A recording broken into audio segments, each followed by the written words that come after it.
Muy bien, Nelson, estamos conversando contigo sobre la reseña histórica, la estrategia de diferenciación, y hay un tema muy importante que yo quisiera comentarte. En Test3 nosotros hace muy poco celebramos un congreso del cual quisiera agradecer aquí públicamente el apoyo de Dambret y CIPA que hicimos en Medellín, en Colombia. Y uno de los principales datos que pudimos recabar de las personas es que muchos de ellos tienen el optimismo como clave para el éxito de la porcicultura, pero también se dieron cuenta de que la planificación estratégica ha sido una de las principales habilidades o aptitudes que han adquirido para poder ser sostenibles en el tiempo. Pero hay un tema muy importante que un eje de trabajo dentro de sus planificaciones estratégicas es la gestión de la eficiencia y la productividad. Separando muy bien estos conceptos, yo quisiera que tú, a través de tu liderazgo y los programas de genéticos que ustedes implementan en sus clientes, ¿cómo enfocarías tú o qué recomendaciones darías para llevar una estrategia de gestión de la eficiencia y la productividad? Reinaldo, esa pregunta es muy buena porque tengo muy fresco muchas cosas. Acabo de llegar de Dinamarca y allí ya vi muchísimas cosas que nosotros debemos implementar en América Latina. Y yo lo que le recomendaría a los productores de Latinoamérica es que tengan un balance entre la parte de la productividad, la sostenibilidad ambiental, que es fundamental en lo que vamos a tener, y la parte económica. ¿Por qué? Porque normalmente estamos viendo, ahora cuando elegimos una genética, por ejemplo, pensamos solamente en cantidad de lechones, o pensamos o solo en conversión, o pensamos solo en tener X cantidad de animales. Nosotros somos productores de kilos de carne, kilos de carne.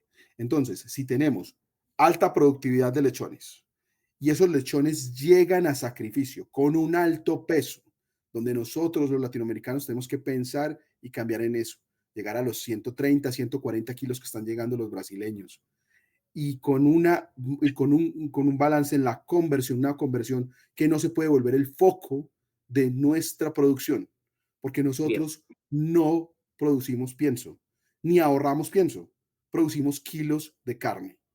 Entonces, tenemos que tener ese balance. Y ahora, y todo eso con el tema de la sostenibilidad ambiental, que indudablemente de aquí para adelante nos va a pegar y es el factor que nos va a limitar en la producción.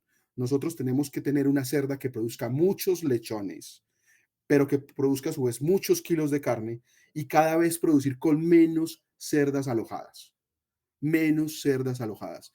Ese es yo creo que es el mensaje que los daneses todos los días nos muestran. Si tú miras en algún momento una estadística de Europa, te vas a dar cuenta que el censo en Dinamarca decrece y los kilos de carne vendidos aumentan. Y eso no tiene otro nombre. Es la genética, la sí. productividad de la cerda, la productividad de los cerdos en el engorde. Tú no, En no todo Brasil el tiempo tienes podemos que decir estar lo mismo, ¿eh? creciendo. ¿Ah? Sí, en Brasil podemos decir lo mismo, Nelson, porque si te das cuenta, el crecimiento del censo en Brasil en los últimos 5 años no ha sido el 30% que ha crecido en producción de carne. O sea, si tú No, haces claro, un es que análisis de tú puedes Brasil, crecer, no siempre tienes que crecer con instalaciones, no siempre tienes que crecer en unidades, tienes que crecer en más producción, más lechones nacidos, pero también más lechones, más cerdos gordos yendo al matadero, con más kilos de carne, con más kilos de carne. Entonces, ojo, mucha gente va a decir, pero la conversión sigue siendo importante y lo va a ser principalmente para los países que no producen grano, pero hay claro, países en el mundo que no producen ni un solo grano de maíz, ni un solo grano de soya. Y cuando miramos sus dietas, tienen la inclusión solamente de un 10, un 15% de soya dentro de sus dietas. Y utilizan otro montón de materias primas disponibles y lo que tengan disponibles. Por lo cual, ustedes al mirar y elegir una genética tienen que ver quién es realmente la eficiencia. La eficiencia no solo se mide por hay ganancia, conversión, no. Hay genéticas que son capaces de trabajar sin maíz y sin soya. Hay animales en el mundo que trabajan sin maíz y sin soya. Y ahí hay un tema muy claro. Los nutricionistas nuestros, los nutricionistas latinoamericanos, tienen que dialogar más y abrir más su pool de capacitación y todo esto, hablar más con los nutricionistas europeos, los cuales han pasado guerras, los cuales han pasado limitantes mucho más fuertes que nosotros en América, y los cuales todos los días tienen que mover esa fórmula y la tienen que Claro, que no hay adaptar a lo que... la guerra de Ucrania, que no llegó el maíz de Ucrania, que no llegó esto. No, es increíble. Y la mejor herramienta que tienes, la mejor herramienta que tienes es adaptarla. Y ahora, la tecnología existe. Los cerdos actualmente en parte de Europa, los genetistas están trabajando con todas esas variables y las están incluyendo en sus fórmulas para sacar animales que realmente, si no hay maíz, pues ¿qué vamos a hacer? No nos vamos a morir, tenemos que sacar que sean capaces de alimentarse de otras cosas. Entonces la eficiencia se mide por muchos lados.